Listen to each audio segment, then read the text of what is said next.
What's up, my Yu-Gi-Oh nerds? Today we're going to be talking about the best deck in Alliance Insight, and it's Mitsurugi and Malice.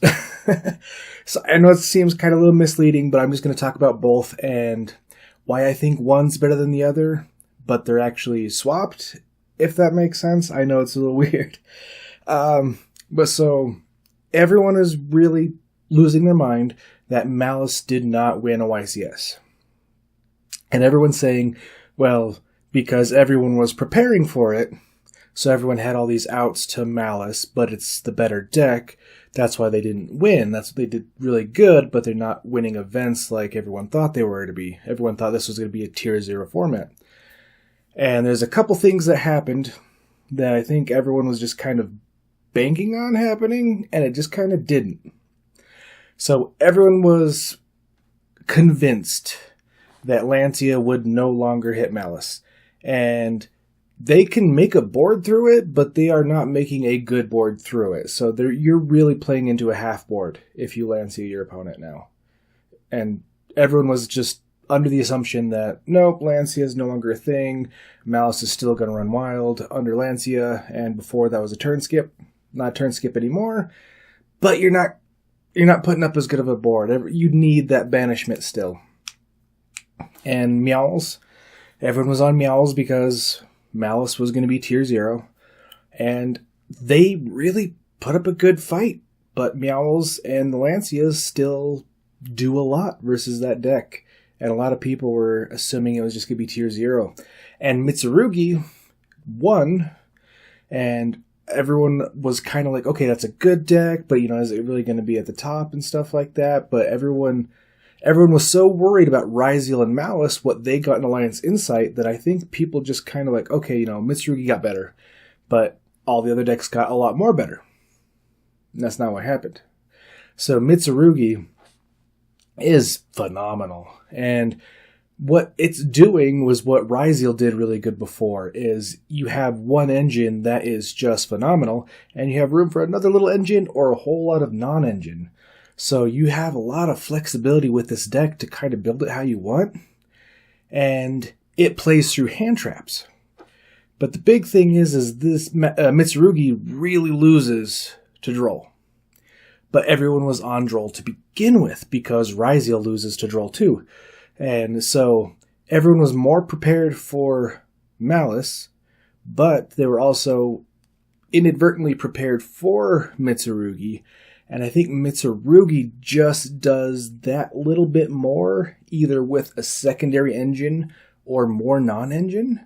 And I think that's where it really came out to. So the winner of the YCS played Mitsurugi with another engine. And it was a supplemental engine that kind of works well into it. And Mitsurugi also works well into the other engine. And I don't want to say, that other engine is what won. It was Mitsurugi that won for sure. Then there was a pure Mitsurugi that got 4th. And okay, I can play this, make it super consistent, and play all these hand traps in there too. Play all this non-engine that's really good versus my opponents. So I think everyone was so convinced that Malice was going to win.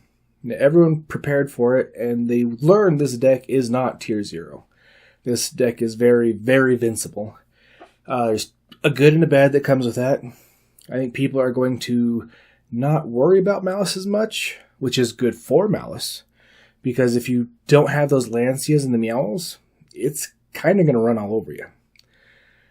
But I think more people are going to be worried about Mitsurugi, but I think the really only important hand trap that really hits Mitsurugi is the Droll and Lockbird. So I think people were kind of already on it to begin with, because Droll, it's a combo format, so Droll is good. Excuse me. But if you're playing pure, it's kind of a low-to-the-ground, mid-range deck. And if you're playing with other engines, then it's more combo-heavy. Especially if you're going to do like a Fiendsmith or a Ryziel into it. Which, again, will put up some pretty amazing boards. But I think people were really just kind of stunned that Mitsurugi was just like this, okay, it got better, but it wasn't amazing to begin with, but Malice got amazing, And Ryzeal, pure Ryzeal, got some boosts and stuff like that too. So, I think that everyone was kind of on those, and Mitsurugi snuck in. But I think that is the best deck of the format right now. A Mitsurugi variant, either pure or Ryzeal or Fiendsmith, any of those formats, or any of those decks, I think are going to be in the top formats. Not to say Malice is not good.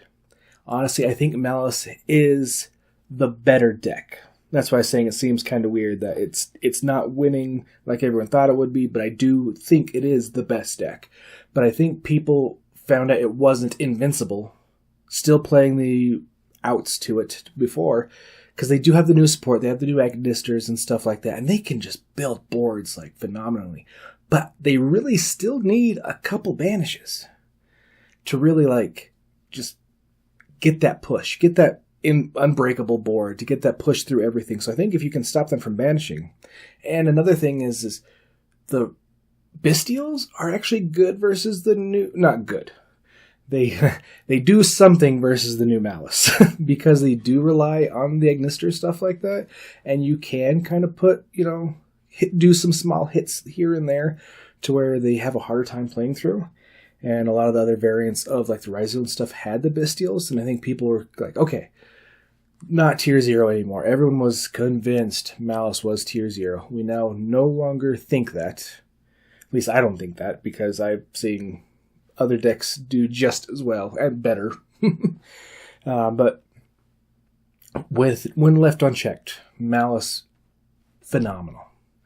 It's like tier format. The tier elements, it seems like if they went unchecked, there was those couple things, shifter, stuff like that, those couple hits, and the deck was very vulnerable.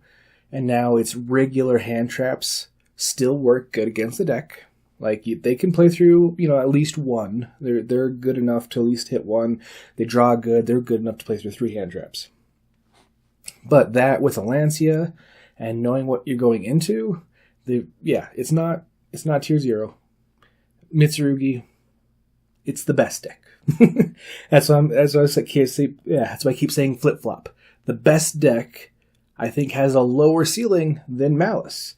Malice, the best deck, has a really high ceiling. They can put up phenomenal boards. If they go uninterrupted, you're not winning that. You're not. But it's the same outs. It's all the same outs as before. So I think people are really just kind of locked in on Malice, which gave Mitsurugi to sneak in. They deserve it. I think it's the better deck because it is harder to deal with. And the best thing about the deck, I don't know if it's the best thing, but my favorite thing about the deck, making Gallic Granite, getting yourself a nib, so even if they stop your board, they just play, you nib, you get rid of your entire board, but everything is when it's tributed, not just for their own stuff, but anytime they're tributed, their effects and graves pop. So then you clear your opponent's field, all of your stuff comes back, everything's live again. So it's one of those decks to where it's such a good recursion method that it's really hard to get rid of, especially because all the traps or the spells, the quick plays, doing it on your opponent's turn. Okay, I'm going to dodge whatever you're trying to do to me, and it's going to tribute, make this guy does something, but my tribute guy does something as well. That I think Malice has a hard time keeping up with it, with all the outs that people are playing to it. So I think Lancia is going to be around for a while. Meow's going to be around for a while. Nib's going to be around for a while. So basically the same thing. Malice, if it goes unchecked, puts up a crazy board, and Nib doesn't do a whole lot. But if you do have a couple interruptions and a Nib, now Nib is very, very good. And Mitsurugi, really good with Nib. I'm playing Mitsurugi right now when I say we, but I'm also playing Malice. I like having a couple decks on hand. But we want to be nibbed. We want to go through everything, build a board, you nib us, everything comes right back. You wasted a monster. You thought everything was good. Yeah. We're still set. We're still chilling. Droll, though. I think Droll is going to be super, super impactful this format.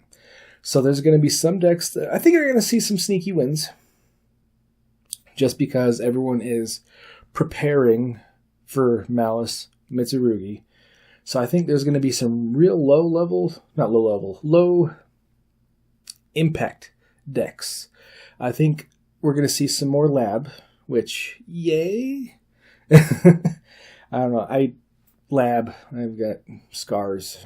I don't like that deck. But Eldritch, I think there's going to be a couple up there. I don't think they're going to be topping YCSs, but I think there's going to see a couple regional tops with Eldritch, just because that's one that plays through all the stuff that everyone's preparing for. So, Droll, okay, whatever. Mulch armies, whatever. Like, we're just going to set 5 pass, or we're going to summon 1 monster pass, and we're going to play on your turn. So, I think we're going to see some more decks like that squeak in, but the top spots, definitely Mitsurugi at the top. Then we're going to see Malice. Then we're going to see, top 10 are going to be just variations of all of that, with Fiendsmith because it doesn't get hit, Ryzeal because it is still a really good engine. What else we'd see? Live Twins coming back, but that's mostly because Fiendsmith is a really good deck, and Live Twins had a really good...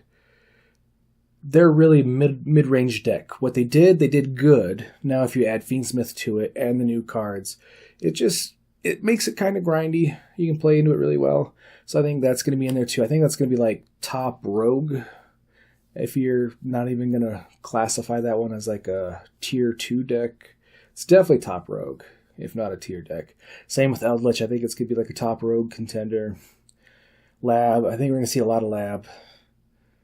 Because people do play the Dominus, the adding, getting rid of the adding and the ash and stuff like that. But I think lab still just does enough. Especially going first into this format. Especially if you know what your opponent's on. You might drop game 1, but game 2, you have a lot of toolbox available to you to play through, like Mitsurugi and stuff like that. So, I think that's where the format is right now. I think if I'm going to give it to anyone, Mitsurugi 1, Malice 2, very close. And basically, it's just, are you prepared for one or the other if you're going to beat it? And even then, you can only sight in so much that I think those two are going to be the dominant, but with Mitsurugi being on top. So, hey, if you watched it, awesome. Thank you. Leave a comment if you think I'm wrong. But, hey, thanks for watching anyways.